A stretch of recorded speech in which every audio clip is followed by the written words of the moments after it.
ಪ್ರಿಯ ನಿರೀಕ್ಷಕರೇ ನಮಸ್ಕಾರ. ಬೀರ್ಬಲ್ನ ವಿಶೇಷ ಕಾರ್ಯಕ್ರಮಕ್ಕೆ ತಮ್ಮೆಲ್ಲರಿಗೂ ಕೂಡ ಆತ್ಮೀಯವಾದ ಸ್ವಾಗತ.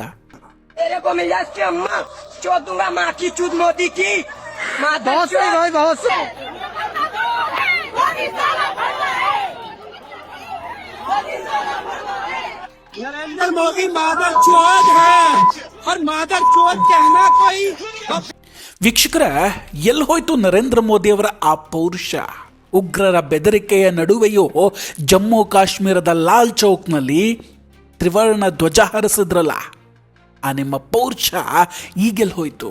ಉರಿ ದಾಳಿಯ ನಂತರ ಪರಮಾಣು ರಾಷ್ಟ್ರಕ್ಕೆ ನುಗ್ಗಿ ಉಗ್ರರನ್ನ ಹೊಡೆದು ಹಾಕಿದ್ರಲ್ಲ, ಆ ನಿಮ್ಮ ಶಕ್ತಿ ಈಗೇನಾಯ್ತು? ನಿಮ್ಮ ರಾಜೀನಾಮೆಗೆ ಆಗ್ರಹಿಸಿದ್ರು, ನಿಮ್ಮ ಸಾವನ್ನ ಬಯಸಿದ್ರು, ನಿಮ್ಮ ಬಗ್ಗೆ ಕೆಟ್ಟ ಕೆಟ್ಟ ಪದಗಳಿಂದ ನಿಂದಿಸಿದ್ರು. ಆಗಲೂ ಕೂಡ ನಿಮ್ಮ ರಕ್ತ ಕುದಿಲಿಲ್ಲ. ನಿಮ್ಮ ತಾಯಿಯನ್ನು ಕೂಡ ಕೆಟ್ಟದಾಗಿ ನಿಂದಿಸ್ತಾ ಇದ್ದಾರೆ. ಆದರೂ ಕೂಡ ಕ್ರಮ ತೆಗೆದುಕೊಂಡಿಲ್ಲ. ಮೋದಿಜಿ, ನೀವೇನೋ ವಿಷಕಂಠನಂತೆ ಎಲ್ಲವನ್ನು ಕೂಡ ಸಹಿಸಿಕೊಳ್ಳಬಹುದು. ಆದರೆ ಈ 4 ತಿಂಗಳ ಗರ್ಭಿಣಿ ಪೊಲೀಸ್ ಅಧಿಕಾರಿ ಇವರೇನು ತಪ್ಪು ಮಾಡಿದ್ರು? ಈ ಗೂಂಡಾಗಳ ಕಲ್ಲಿನ ದಾಳಿಗೆ ಆಕೆ ತನ್ನ ಹೊಟ್ಟೆಯಲ್ಲಿದ್ದ ಮಗುವನ್ನು ಕಳೆದುಕೊಂಡಿದ್ದಾಳೆ. ಈಗಲೂ ಯಾಕೆ ಕೈ ಕಟ್ಟಿ ಕೂತ್ಕೊಂಡಿದ್ದೀರಾ? ಯಾಕೆ ಕ್ರಮವನ್ನು ತೆಗೆದುಕೊಳ್ತಾ ಇಲ್ಲ? ವೀಕ್ಷಕರ, ಇಷ್ಟೆಲ್ಲ ನಡೆದರೂ ಕೂಡ ಮೋದಿಜಿ ಸುಮ್ಮನೆ ಇದ್ದಾರೆ. ಖಂಡಿತ ವಿರೋಧ ಪಕ್ಷಗಳು ಹೇಳ್ದಂಗೆ ನರೇಂದ್ರ ಮೋದಿ ಅವರಿಗೆ ದೇಶವನ್ನು ನಡೆಸೋದಕ್ಕೆ ಯಾವ ಸಾಮರ್ಥ್ಯವೂ ಕೂಡ ಇಲ್ಲ. ಮೋದಿಜಿ, ನೀವು ಖಂಡಿತ ಇಂದಿರಾ ಗಾಂಧಿ ಅವರನ್ನು ನೋಡಿ ಕಲಿಬೇಕಾಗಿದೆ. 1966ರಲ್ಲಿ ಮಿಜೋರಾಂನಲ್ಲಿ ತಮ್ಮದೇ ವಾಯುಸೇನೆಯನ್ನು ಬಳಸಿಕೊಂಡು ತಮ್ಮದೇ ನಾಗರಿಕರ ಮೇಲೆ ಬಾಂಬ್ ಹಾಕಿ ಸುಮಾರು 41 ಜನರ ಹತ್ಯೆ ಮಾಡಿ ಪ್ರತಿಭಟನೆಯನ್ನು ನಿಲ್ಲಿಸಿದ್ರಲ್ಲ, ಅದನ್ನು ನೋಡಿ ಮೋದಿಜಿ ಕಲಿಬೇಕಿದೆ. ಗೋ ಹತ್ಯೆಯನ್ನು ನಿಷೇಧಿಸಿ ಅಂತ ಸಾಧು ಸಂತರು ಪಾರ್ಲಿಮೆಂಟ್ಗೆ ಮುತ್ತಿಗೆ ಹಾಕೋದಕ್ಕೆ ಬಂದಾಗ ಸೈನ್ಯವನ್ನು ಕಳಿಸಿ 60ಕ್ಕೂ ಹೆಚ್ಚು ಸಾಧು ಸಂತರನ್ನು ಕೊಂದ್ರಲ್ಲ, ಅದನ್ನು ನೋಡಿ ಮೋದಿಜಿ ಕಲಿಯಬೇಕಿದೆ. ವೀಕ್ಷಕರ, ದೆಹಲಿಯ ಜಂತರ್ ಮಂತರ್ನಲ್ಲಿ ನಡೆದಂತಹ ಘಟನೆಗಳನ್ನು ನೋಡಿದ್ರೆ ಯಾರಿಗಾದರೂ ಮೈ ಜುಮ್ ಅನ್ಸುತ್ತೆ. ಕಾರಿನ ಬ್ಯಾನೆಟ್ ಮೇಲೆ ನಿಂತು ತಲ್ವಾರ್ಗಳನ್ನು ಬೀಸುತ್ತಾ ನಡೆಸಿದಂತಹ ಆ ಹುಚ್ಚಾಟ, ಆ ಹಿಂಸಾಚಾರ ಈ ಮೊದಲು ನಾವ್ಯಾವತ್ತೂ ಕೂಡ ಕಂಡೇ ಇರಲಿಲ್ಲ.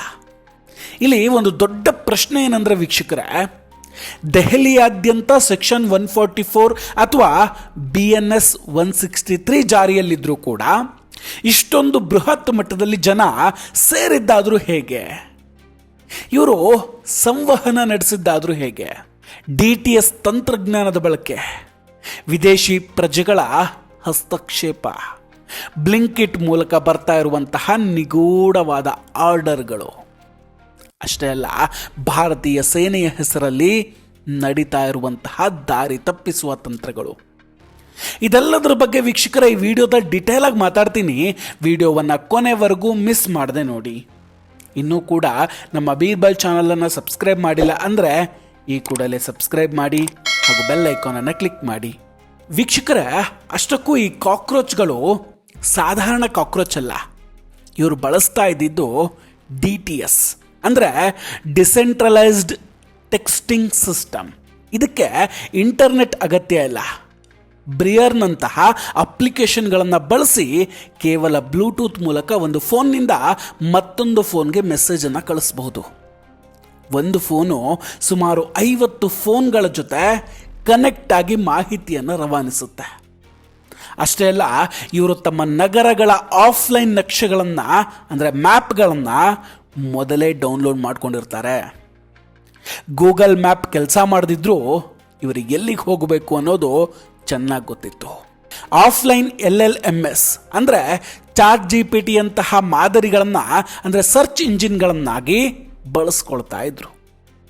ಪೊಲೀಸರನ್ನು ಎಲ್ಲಿ ಸುತ್ತುವರಿಬೇಕು, ಎಲ್ಲಿ ಪಲಾಯನ ಮಾಡಬೇಕು ಅನ್ನೋದು ಇವರಿಗೆ ಬ್ಲೂಟೂತ್ ಮೂಲಕವೇ ಮೆಸೇಜ್ ಬರ್ತಾ ಇತ್ತು.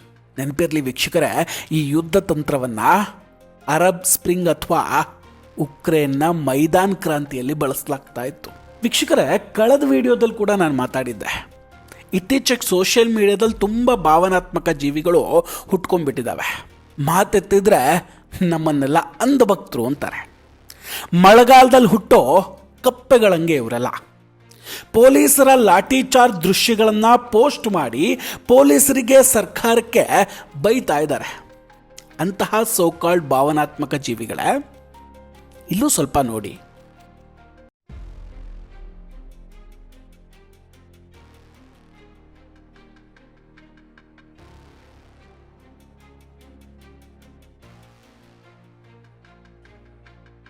ಈಕೆ 4 ತಿಂಗಳ ಗರ್ಭಿಣಿ ಪೊಲೀಸ್ ಅಧಿಕಾರಿ.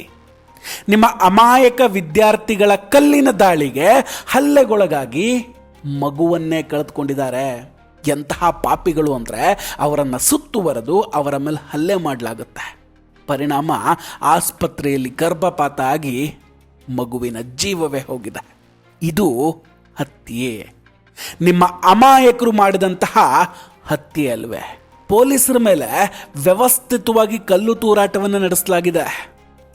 ACP ಮತ್ತು DCP ಮಟ್ಟದ ಅಧಿಕಾರಿಗಳು ಗಾಯಗೊಂಡಿದ್ದಾರೆ. ಇವ್ರ ಉದ್ದೇಶ ಹೆಂಗಿತ್ತು ನೋಡಿ. ದೊಣ್ಣೆಗಳ ಮೇಲೆ ಮೊಳೆಗಳನ್ನು ಹೊಡೆದು ಅದನ್ನು ಆಯುಧಗಳನ್ನಾಗಿ ಬಳಸ್ತಾ ಇದ್ದಾರೆ. ಇವರು ಅಮಾಯಕರಂತೆ. ಇಷ್ಟಾದರೂ ಮೋದಿಜಿ ಇನ್ನೂ ಇವರ ಮೇಲೆ ಆ್ಯಕ್ಷನ್ ತಗೊಳ್ಳೋದೇ ಬಿಟ್ಟಿದ್ದಾರಲ್ಲ. ಅದಕ್ಕೆ ಹೇಳಿದ್ದು ಮೋದಿಜಿಗೆ ದೇಶ ನಡೆಸೋದಕ್ಕೆ ಬರೋದಿಲ್ಲ ಅಂತ. ಅದೇ ಇಂದಿರಾ ಗಾಂಧಿ ಅವರಾಗಿದ್ದರೆ ಯುದ್ಧ ವಿಮಾನದಲ್ಲಿ ಬಾಂಬನ್ನು ತಂದು ಎಲ್ಲರನ್ನ ಉಡಾಯಿಸ್ಬಿಡ್ತಿದ್ರೇನೋ. ಈ ದೃಶ್ಯವನ್ನು ಒಮ್ಮೆ ನೋಡಿ. ಹಿಂಸಾಚಾರದ ನಡುವೆ ವಿದೇಶಿ ಪ್ರಜೆಗಳು ಮತ್ತು ಸೈನಿಕರಂತೆ ಕಾಣುವ ವ್ಯಕ್ತಿಗಳು ಕೂಡ ಕಾಣಿಸ್ತಾರೆ. ಇಲ್ಲಿ ಗಮನಿಸಿ, ಅಮೇರಿಕಾದ ಕ್ಯಾಲಿಫೋರ್ನಿಯಾದಿಂದ ಬಂದಂತಹ ತುಳಸಿದಾಸ್ ಅನ್ನೋ ವ್ಯಕ್ತಿ ಈತ ತಾನು ಹಿಂದೂ ಅಂತ ಹೇಳ್ಕೊಳ್ತಾ BBC ಅಂತಹ ಅಂತಾರಾಷ್ಟ್ರೀಯ ಮಾಧ್ಯಮಗಳಿಗೆ ಸಂದರ್ಶನವನ್ನು ಕೊಡ್ತಾ ಇದ್ದಾನೆ.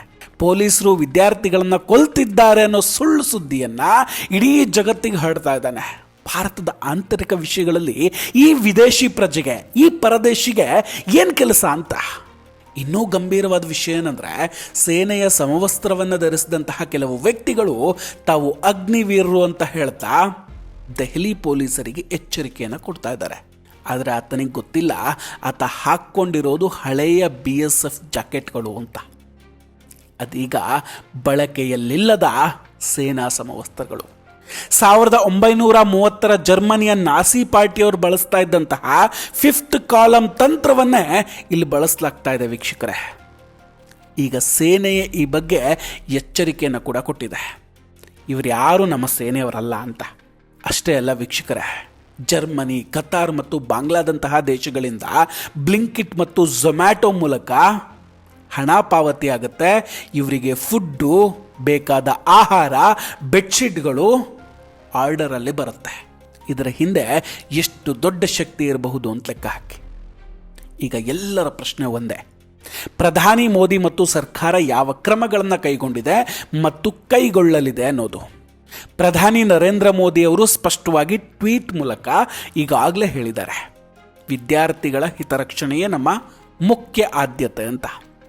ಪೇಪರ್ ಸೋರಿಕೆಯಲ್ಲಿ ತೊಡಗಿರುವವರಿಗೆ ಕಠಿಣ ಶಿಕ್ಷೆಯನ್ನು ನೀಡೋದಕ್ಕೆ ಫಾಸ್ಟ್ ಟ್ರ್ಯಾಕ್ ಕೋರ್ಟ್ಗಳನ್ನು ಸ್ಥಾಪಿಸಲಾಗ್ತಾ ಇದೆ. ಇನ್ನು ಶಿಕ್ಷಣ ಸಚಿವ ಧರ್ಮೇಂದ್ರ ಪ್ರಧಾನ್ ಅವರು ಪೇಪರ್ ಪರೀಕ್ಷೆಗಳ ಬದಲಿಗೆ ಕಂಪ್ಯೂಟರ್ ಆಧಾರಿತ ಪರೀಕ್ಷೆಗಳನ್ನು ಘೋಷಣೆ ಕೂಡ ಮಾಡಿದ್ದಾರೆ. ಆದರೆ ಖಂಡಿತ ಇದು ಸಾಕಾಗೋದಿಲ್ಲ.